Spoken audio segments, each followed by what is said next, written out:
चलो दोस्तों, एक सेट आया मेरे पास सैमसंग का 156E A15। तो ये दोस्तों ये डेड आया था मेरे पास। किसी दुकानदार ने इसका CPU और UFS रिबॉल करके लगाया था, ऑन नहीं हुआ था, तो उसने रिटर्न कर दिया था। अभी मेरे पास आया था तो मैंने इसका CPU UFS रिबॉल किया। तो जैसे ही मैंने चार्जिंग लगाया दोस्तों, सेट पे चार्जिंग का लोगो आया। लेकिन लोगो आने के बाद ये देखिए येलो का जो निशान आ रहा है, ये थर्मल का जो प्रॉब्लम होता है उसका निशान होता है। तो ये निशान आ रहा है इस पे। तो अभी ये सेट ऑन तो हो चुका है, लेकिन इसमें चार्जिंग की प्रॉब्लम भी है। हो सकता है जिस दुकानदार ने इस पे काम किया है उसने इसको छेड़ा हो, CPU के पास जो लगे होते हैं थर्मल, उसको छेड़ा हो। सब बोर्ड पे लगा होता है। तो दोस्तों देखिए, बोनियो स्कीमेटिक हमने खोला और यहाँ से हम इसका मॉडल खोलेंगे 156E। ठीक है, उसके ये देखिए यहाँ से हम थर्मिस्टर पे क्लिक करेंगे और बोर्ड में हम चेक करते हैं कहाँ कहाँ इसका थर्मिस्टर लगा होता है।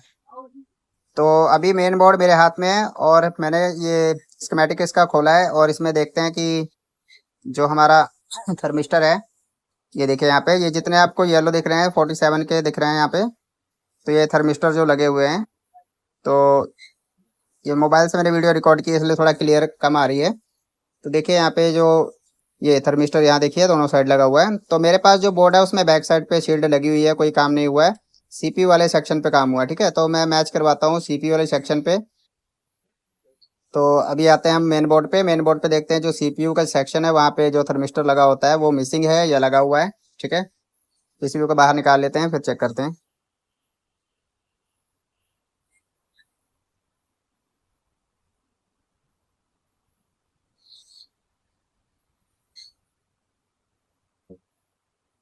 तो देखिए यहाँ पे थर्मिस्टर ये भी लगा हुआ है और ऊपर मैं देख रहा हूँ स्कीमेटिक में तो यहाँ वाला भी लगा हुआ है। ठीक है, तो यहाँ भी लगा हुआ है, मतलब मेन बोर्ड पे CPU और UFS पे काम किया हुआ है अगले ने, और इसका कोई पार्ट रिमूव नहीं किया। ठीक है, इस तरफ शील्ड लगी हुई है। अब हम आ जाते हैं सब बोर्ड पे। स्कीमेटिक में सब बोर्ड खोलते हैं और उसमें देखते हैं थर्मिस्टर का।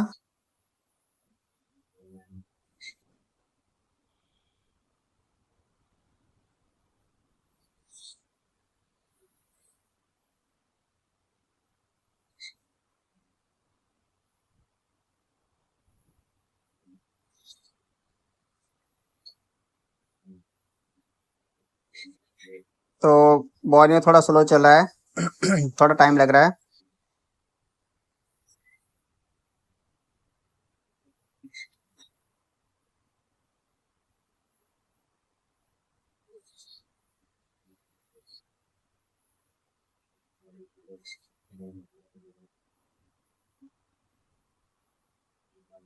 ठीक है दोस्तों, ये देखिए इसका ओरिजिनल सब बोर्ड जो हमने स्कीमेटिक में दिखाया। यहाँ पे देखिए इसका थर्मिस्टर लगा होता है।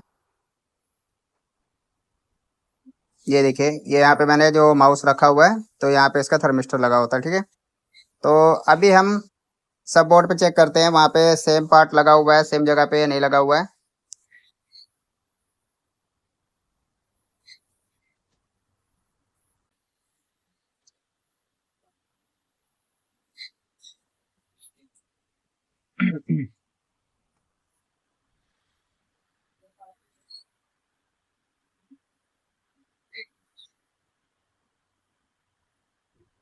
तो इसका सब बोर्ड हमने बाहर निकाल दिया। अब सब बोर्ड पे हम इसका देखते हैं थर्मिस्टर लगा हुआ है नहीं लगा हुआ है। तो देखिए यहाँ पे इसका थर्मिस्टर मिसिंग है। जो दुकानदार ने इस पे काम किया है वो इसका निकाल चुका है।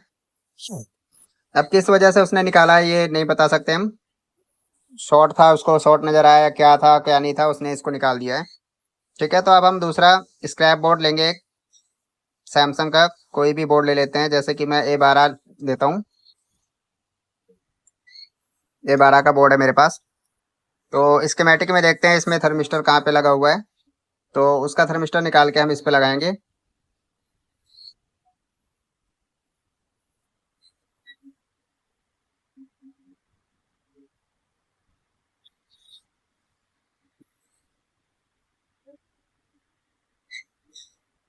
A12 यहाँ से मॉडल हम खोलते हैं।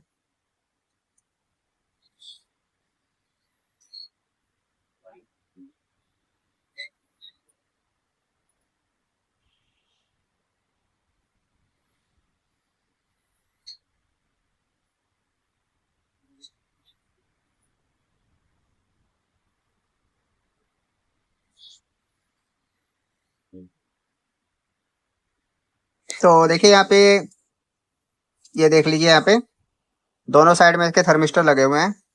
ठीक है। तो यहाँ पे जो सीपीयू के, ये देखिए कोने पे लगा हुआ है थर्मिस्टर, और एक यहाँ लगा हुआ है। ठीक है। तो मेरे पास जो इसका स्क्रैप बोर्ड पड़ा हुआ है सैमसंग के 12 का, मैं उसमें यहाँ देखिए सीपीयू के पास देखता हूँ।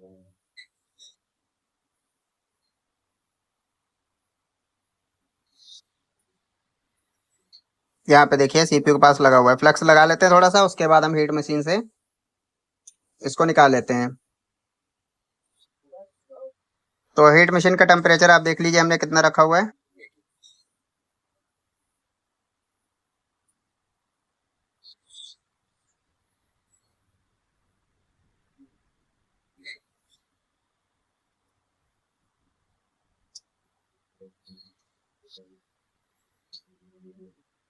इसका टेम्परेचर हम 250, 220, 225, 30 ऐसे रख के निकाल सकते हैं। ठीक है। तो ये हमने निकाला, अब इसको हम सब बोर्ड पे उसके फिक्स करेंगे।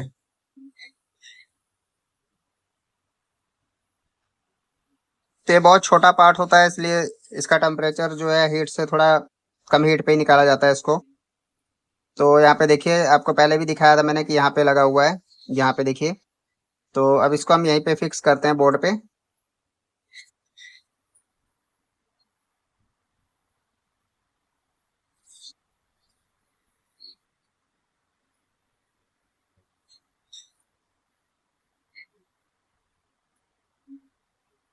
ये देख लीजिए 225 हमारा जो टेम्परेचर है। ठीक है। अगर आपके पास ये मशीन है तो आप इतना टेम्परेचर रखिए इसका थर्मिस्टर, और या कोई कंडेंसर आप लगाते हैं तो इतना टेम्परेचर काफ़ी है गर्मियों में।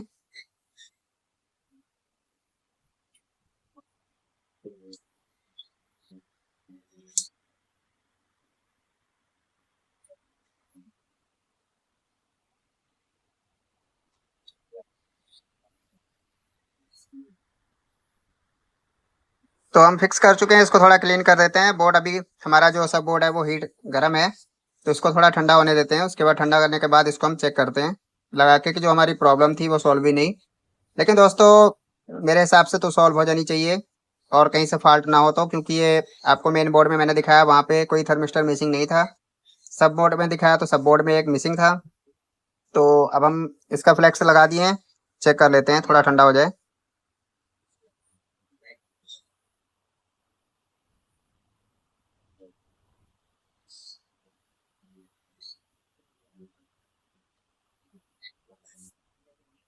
ठीक है, बैटरी कनेक्ट करते हैं हम। और डाटा केबल दोस्तों, सैमसंग के सेट में आपको भी पता है डाटा ट्रांसफर वाली यूज़ किया जाता है। देखिए अभी चार्जिंग का लोगो आया। अब देखते हैं थर्मल वाला एरर जो येलो कलर का आ रहा था वो आता है या हट चुका है।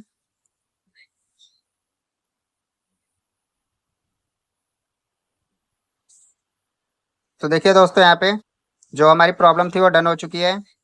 एक थर्मिस्टर की प्रॉब्लम से ये जो येलो एरर आ रहा था उसकी वजह से आ रहा था। तो आपको वीडियो मैंने दिखाया कि ये प्रॉब्लम कहाँ से थी।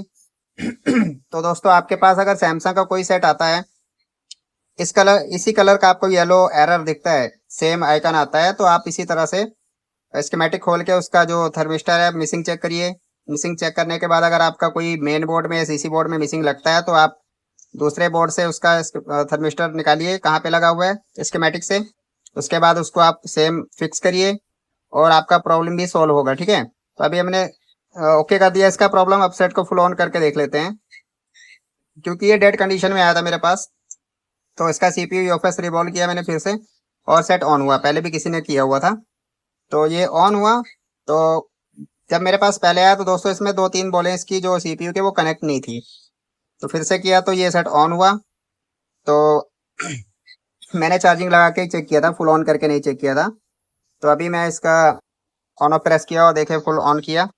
अब फुल ऑन हो जाए उसके बाद चेक करते हैं कि कई बार क्या होता है दोस्तों, सैमसंग के सेट में सीपीयू यूएफएस रिवॉल्व करने के बाद ये हैंग ऑन लोगो पे चला जाता है, तो जिसको फ्लैशिंग करनी पड़ जाती है और प्रोग्रामिंग करना पड़ जाता है यूएफएस को। ऐसी प्रॉब्लम आती है। तो अभी देखिए रीस्टार्ट हुआ है, चार्जिंग लगा के देख रहे हैं हम, रीस्टार्ट हुआ है। तो दोस्तों ये रिकवरी मोड में गया है। तो मेरे हिसाब से इसका सीपीयू और यूएफएस निकाला हुआ था, किसी ने रिवॉल्व किया है, या तो उसने प्रोग्रामिंग किया है सेट को, फिर भी उससे ऑन नहीं हुआ, या तो दोस्तों ये हो सकता है कि ये हैंग ऑन लोगो पे था, उसने सॉफ्टवेयर ट्राई किया होगा, फ्लैश करके देखा होगा, फ्लैश करने के बाद ये हैंग ऑन लोगो रहा होगा, तो उसने सीपीयू पे काम किया होगा, जो मेरे हिसाब से लग रहा है। ठीक है, तो इसको हम वाइप डाटा रीसेट करके देखते हैं। अगर वाइप डाटा से ये फुल ऑन हो जाता है तब तो ठीक है, नहीं तो इसको हम फ्लैश करेंगे, 4 फाइल से फ्लैश कर देंगे। और नहीं, अगर फिर भी सेम प्रॉब्लम रहेगा तो इसको हम यूएफएस को प्रोग्रामिंग कर देंगे। ठीक है, तो अभी रिबूट किया हमने, वाइप डाटा कर दिया, उसके बाद रिबूट हुआ। अब देखते हैं, फर्स्ट लोगो पे है अभी।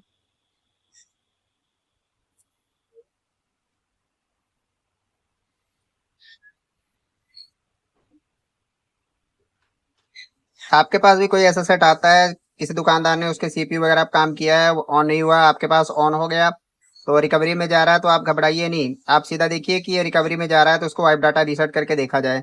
क्योंकि दुकानदार इसका प्रोग्रामिंग कर लेता है, सब कुछ कर लेता है, और जब सीपीयू सही नहीं लगेगा तो सिर्फ ऑन सेट नहीं हो पाएगा ना। तो ये वही प्रॉब्लम थी, उसका ऑन नहीं हुआ था। देखिए सेकंड लोगो पे चला गया है, मेरे हिसाब से फुल ऑन हो जाएगा सेट ये।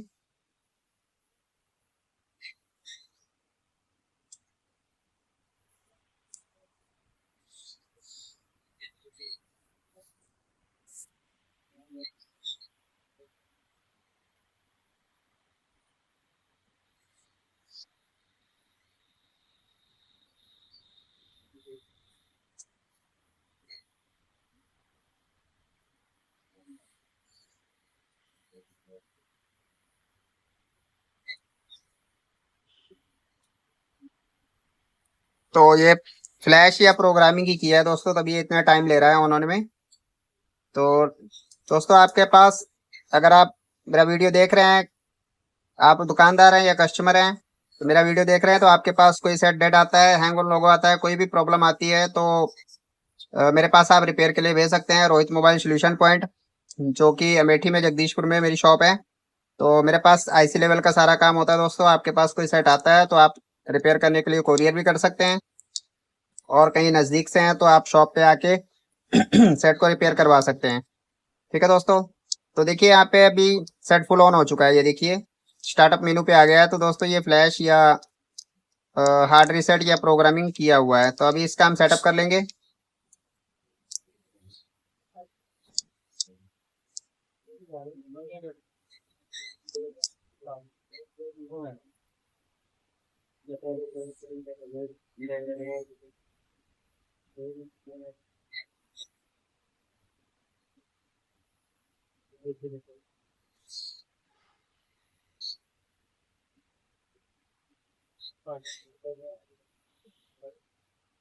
ठीक है दोस्तों, फुल ऑन हो चुका है सेट। इसमें अब कोई प्रॉब्लम नहीं है, चार्जिंग की प्रॉब्लम थी वो भी हमने सॉल्व कर दिया। वीडियो आपको दोस्तों कैसा लगा कमेंट में जरूर बताइएगा, और जो प्रॉब्लम थी उसका सोल्यूशन मैंने आपको दिया, वो आपको कैसा लगा। और नेक्स्ट टाइम आपके पास अगर कोई ऐसा सेट आता है सैमसंग का, सेम प्रॉब्लम है, सेम एरर आ रहा है, तो आप इसी तरह से कर सकते हैं। ठीक है, तो वीडियो अच्छा लगा हो तो लाइक कर दीजिएगा। ठीक है दोस्तों, चैनल पे नए हैं तो सब्सक्राइब कर दीजिएगा। इसी तरह आपके लिए नए नए वीडियो लाते रहेंगे। तो दोस्तों हार्डवेयर वीडियो बनाने में थोड़ा टाइम लगता है, इसलिए टाइम नहीं मिल पाता है, तो सॉफ्टवेयर की वीडियो में डालता रहता हूँ ज़्यादातर, क्योंकि उसमें पीसी में रिकॉर्ड करना होता है, इस तरह नहीं।